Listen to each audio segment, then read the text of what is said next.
اللہ سے کرتے ہیں تو پھر اللہ ہمارے رزق میں بے بہا برکتیں ضرور عطا فرماتا ہے۔ آج ہمارے رزق میں برکتیں نہیں ہیں، اس کی سب سے بڑی وجہ یہی ہے کہ ہم جہاں مزدوری کرتے ہیں یا جہاں کام کرتے ہیں، جب وہاں پہ حرام شامل ہو جائے تو حرام ہمارے رزق کی برکتوں کو ختم کر دیتا ہے۔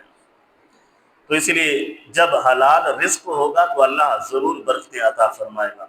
تو آج کل فی زمانہ جو ہے رزق کے انداز میں بڑے ہم بے چین ہوتے ہیں کہ ہر گھر میں یہ رونا ہے، ہر شخص کا یہ رونا ہے کہ مہنگائی کے دور میں ہمارے رزق جو ہے ہم جتنا بھی کما کر آتے ہیں وہ پورا نہیں ہوتا۔ اس کے کچھ وجوہات ہوتے ہیں، جب ان وجوہات کو ہم پورا کریں گے تو اللہ ہمارے تھوڑے سے رزق میں بھی ضرور برکتیں عطا فرما دے گا۔ اس میں پہلا ہے توکل۔ اگر ہم اللہ پر بھروسہ کرنے والے ہیں، اللہ پر یقین کرنے والے ہیں، تو جب ہم اپنے رب پر بھروسہ کرتے ہیں تو اللہ ہمارے تھوڑے رزق میں بھی برکتیں عطا فرما دیتا ہے۔ اور دوسرا ہے صلہ رحمی، اپنے عزیز و اقارب کے ساتھ میل جول رکھنا، ان سے قطع تعلق نہ کرنا۔ جب ہم کسی رشتہ دار کو چھوڑ دیتے ہیں، بغیر کسی وجہ سے اسے قطع تعلق کر دیتے ہیں، تو اللہ ہمارے رزق سے برکتوں کو اٹھا دیتا ہے۔ اور فرمایا کہ تیسرا جو ہے وہ صدقہ ہے۔ جب ہم اپنے تھوڑے سے مال سے صدقہ نکالتے رہیں گے تو صدقہ وہ ہے جو ہمارے رزق میں برکت عطا فرماتا ہے۔ اور فرمایا چوتھا وہ ہے جو فجر کی نمازوں کی پابندی کرنا۔ جب ہم نمازوں کی پابندی کریں گے، نماز صحیح انداز سے ادا کریں گے، تو اللہ اس نماز کے توسل سے بھی اللہ ہمارے رزق میں برکتیں عطا فرمائے گا۔ یہ چار اور پانچواں وجود یہ ہے کہ اللہ کا ہر انداز میں شکر ادا کرنا۔ جو دیتا ہے وہ میرا رب دیتا ہے، اور جتنا ہمیں دے رہا ہوتا ہے اتنی ہماری اوقات بھی نہیں ہوا کرتی۔ اللہ ہماری اوقات سے بھی ہمیں زیادہ نوازتا ہے۔ جب اللہ ہمیں زیادہ نوازتا ہے، جتنا بھی نوازتا ہے، جب ہم اس کا شکر ادا کریں گے، چاہے وہ تھوڑا ہو یا زیادہ ہو، وہ اللہ ہمیں اتنا سکون عطا فرمائے گا، اتنا کسی بڑے بادشاہ کو وہ سکون نہیں ملے گا جتنا اللہ ہمیں عطا فرما دے گا۔ یہ 5 چیزیں ہیں، جب 5 چیزوں پر ہم پورے اتریں گے تو پھر دیکھیے اللہ ہمارے رزق میں برکتیں کیسے عطا فرمائے گا۔ تو اس میں سے پہلی کہ رزق جو ہے توکل ہونا چاہیے۔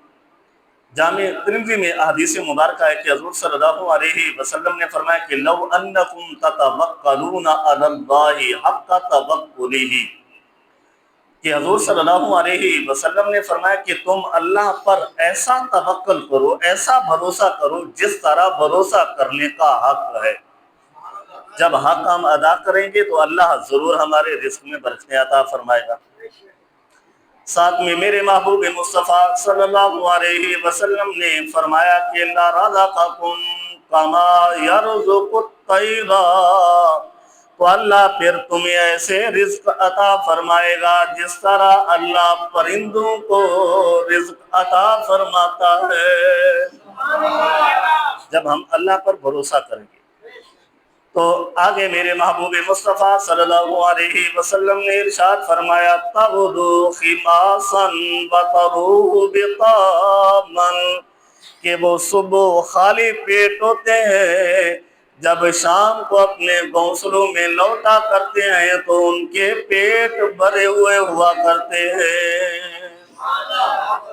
اس لیے شاعر نے بڑے خوبصورت انداز سے کہا کہ اے طائر لاہوتے، اس رزق سے موت اچھی، اے طائر لاہوتے، اس رزق سے موت اچھی، جس رزق سے آتی ہو پرواز میں کوتاہی۔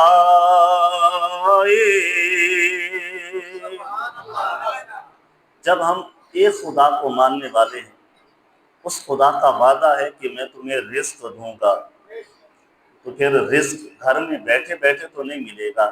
پرندے اپنے گھونسلوں کو چھوڑتے ہیں، چھوڑ کر سفر کرتے ہیں، اپنا ہیلا بناتے ہیں، تب اللہ انہیں رزق ضرور عطا فرماتا ہے۔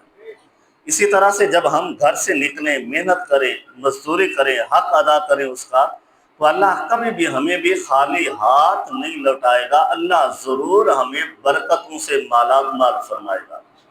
اور دوسرا ہے صلہ رحمی۔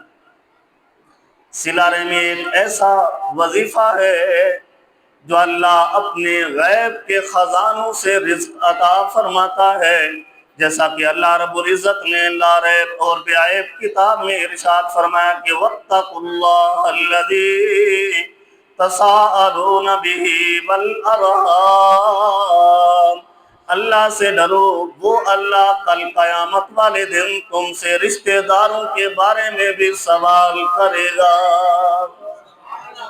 کس رشتہ دار سے تم نے کس طرح سے توڑی تھی، کیوں اس سے قطع تعلق کی تھی؟ تو فرمایا تساءلون فی الارحام، اللہ کل قیامت والے دن تم سے رشتہ داری کے بارے میں، اپنے عزیز و اقارب کے بارے میں سوال کرے گا۔ پھر میرے محبوب مصطفیٰ صلی اللہ علیہ وسلم نے فرمایا کہ من احب ان یبسط لہ فی رزقہ،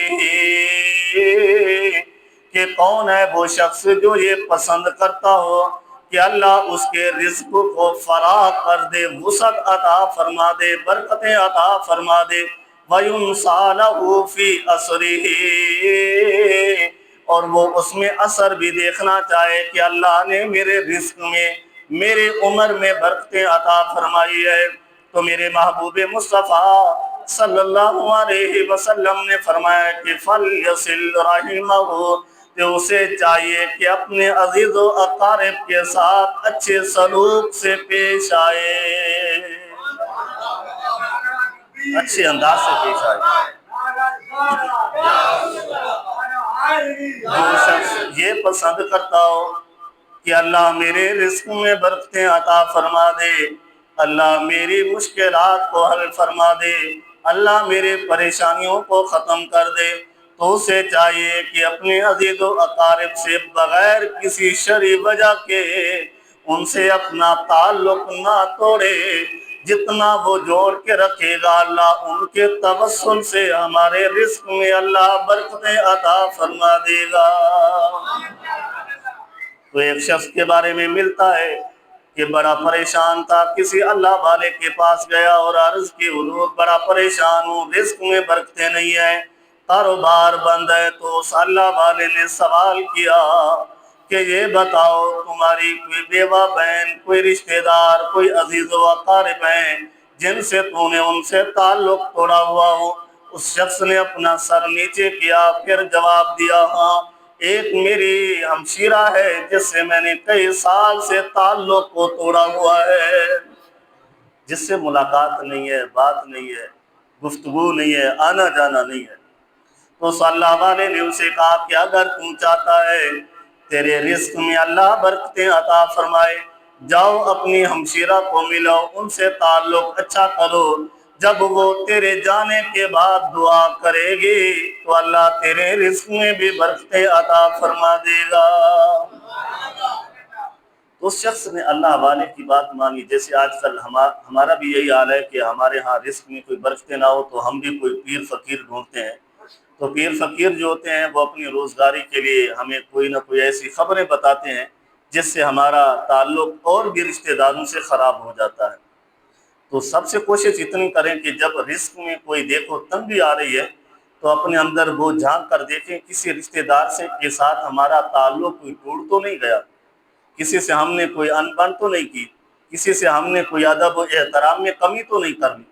جب ہم یہ دیکھیں گے، جا کر رشتہ داروں سے ملیں گے، تو اللہ رشتہ داروں سے ملنے کی وجہ سے ہمارے رزق میں جو پریشانیاں ہوں گی ان کو ختم ضرور فرما دے گا۔ تو فرماتے ہیں جب اللہ والے نے اس شخص کو بتایا کہ جاؤ، جا کر اپنی ہمشیرہ سے ملو، مل کر ان سے دعائیں لو، جب تم ان سے دعائیں لوگے تو اللہ تمہارے رزق میں برکتیں عطا فرمائے گا۔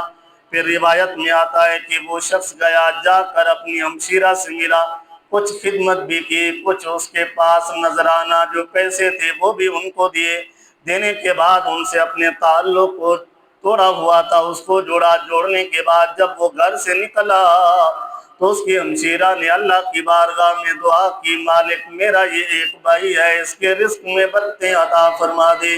تو کچھ دن گزرے، جو اس کا مال رکا ہوا تھا، جو مالی پریشانیاں تھی، اللہ نے ان کو بھی دور فرما دیا، اللہ نے اس کے رزق میں برکتیں عطا فرما دی۔ تو قرآن بھی فرماتا ہے وَاتَّقُوا اللَّهَ الَّذِي تَسَاءَلُونَ بِهِ وَالْأَرْحَامَ، جس رب سے تم ڈرتے ہو وہی رب کل قیامت والے دن تم سے تمہارے رشتہ داروں کے بارے میں بھی سوال پوچھے گا۔ ہم تو اس خدا کو ایجاد کر چکے ہیں جس خدا سے معاذاللہ ڈرنا ہی نہ پڑے، ہیں مسلمان لیکن رب سے ڈرنے والے نہیں، دنیا والوں سے ڈرتے ہیں لیکن خدا سے نہیں ڈرتے۔ فرمایا تیسرا سبب جو رزق میں اللہ برکتیں عطا فرماتا ہے وہ صدقہ ہے، کیونکہ اللہ نے اس لا ریب اور بے عیب کتاب میں ارشاد فرمایا کہ من ذا الذی یقرض اللہ قرضا حسنا فیضاعفہ لہ اضعافا کثیرا۔ کون ہے ایسا شخص جو اللہ کو قرض دے، قرض حسانہ دے، فیضاعفہ تو اللہ اسے دگنا کرے گا، اضعافا کثیرا، صرف دگنے میں چند باتیں نہیں ہیں بلکہ اللہ اسے کثرت کے لحاظ سے جو ہم نے اللہ کی راہ میں دیا ہوگا تو اللہ کثرت کے لحاظ سے دوبارہ ہمیں لوٹا کر دے گا۔ تو احادیث مبارکہ میں جو مسلم شریف کی احادیث مبارکہ ہے، حضور صلی اللہ علیہ وسلم نے فرمایا ما نقصت صدقۃ من مال، کہ صدقہ کبھی بھی مال کو کم نہیں ہونے دیتا۔ جب حضور صلی اللہ علیہ وسلم کا فرمان ہے تو پھر ہمیں چاہیے اپنے نبی کے فرمان پر عمل کرنا ہے، اور صدقہ ایسے نہیں کہ جو پیسے آئیں سارا صدقہ کر دو، نہیں، بلکہ صدقے سے مراد یہ بھی ہے کہ گھر میں فراوانی لانا، گھر میں بچوں کے لیے فراوانی لانا بھی صدقہ ہی شمار کیا جاتا ہے۔ لازمی نہیں کہ آپ فقیروں کو ڈھونڈتے پھریں، نہیں، گھر میں جتنا کما کے آئے ہیں گھر میں احسن انداز سے اپنے بچوں پر، اپنی بیوی پر، اپنے والدین پر، اپنے بھائی ہیں ان کے لیے ان کو خرچے میں وافر انداز سے دینا، ان کی پریشانیاں دور کرنا، جب ہم اپنے گھر میں اسے خرچ کرتے ہیں تو یہ بھی صدقہ ہی شمار ہوا کرتا ہے۔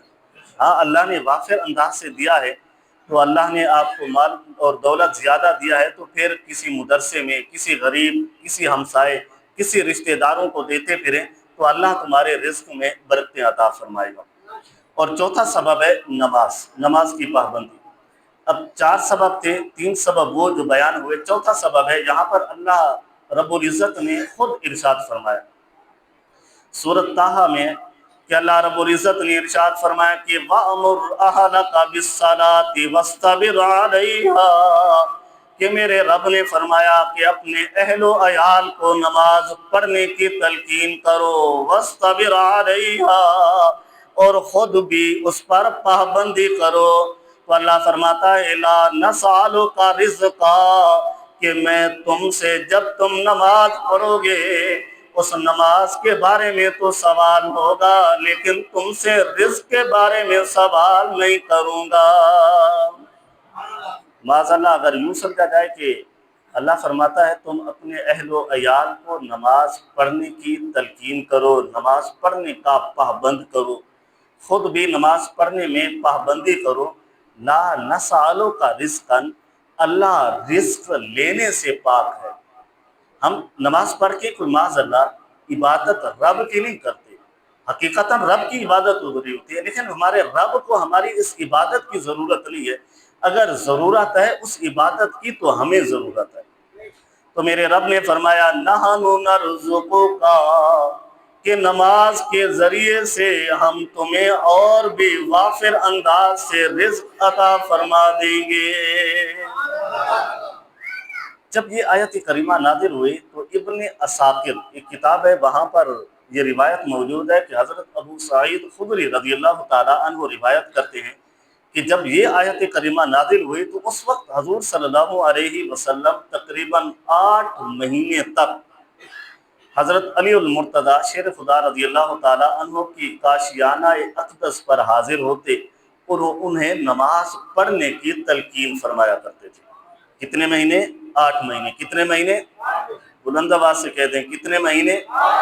آج ہم باپ بنے ہوئے ہیں، آج ہمارے بھائی ہیں، ہم نے اپنے بھائیوں کو یا اپنے بیٹوں کو کتنی مرتبہ نماز کا کہا ہے؟ تو یہ ہمارے لیے افسوس کی بات نہیں تو اور کس چیز کی بات ہے؟ آج ہم کہتے ہیں کہ آج بڑی پریشانی ہے، بڑی تنگی ہے، بڑی مالی حالات تنگ ہیں۔ جب ہم خدا کے نہ ہوئے تو خدا پھر ہمارے رزق میں برکتیں کیسے ڈال دے گا؟ جب ہم خدا سے وفا نہیں کرتے، اپنے رب سے تعلق نہیں جوڑتے، تو پھر ہمارا رب ہمارے رزق میں کس طرح برکتیں عطا فرمائے؟ تو اسی طرح سے حضور صلی اللہ علیہ وسلم نے فرمایا کہ اللہم بارک لامتی من بکورہا، اے اللہ میری امت میں ایسے لوگوں کے رزق میں برکتیں عطا فرما دے جو صبح کی نماز جماعت کے ساتھ پڑھا کرتے ہیں۔ اب میرے محبوب کا فرمان ہے، میرے محبوب کا فرمان تو کبھی معاذ اللہ جھوٹا تصور ہی نہیں کیا جا سکتا۔ تو ایک صحابی تھے، بڑے غریب تھے، حضور صلی اللہ علیہ وسلم کی بارگاہ میں حاضر ہوئے اور عرض کی کہ یا رسول اللہ بڑی تنگی ہے۔ فرمایا نماز پڑھتے ہو؟ فرمایا ہاں۔ فجر کی پڑھتے ہو؟ اس نے عرض کی یا رسول اللہ ہاں ضرور پڑھتا ہوں۔ فرمایا کہ ایسا کیا کر نماز پڑھنے کے بعد فوراً گھر نہ چلا جایا کر، کچھ لمحہ بیٹھ کر اپنے رب کی تسبیح بھی کر لیا کر، قرآن کو پڑھ لیا کر، درود پڑھ لیا کر، ذکر و اذکار کر لیا کر۔ جب تو بیٹھ کر ذکر کرے گا اللہ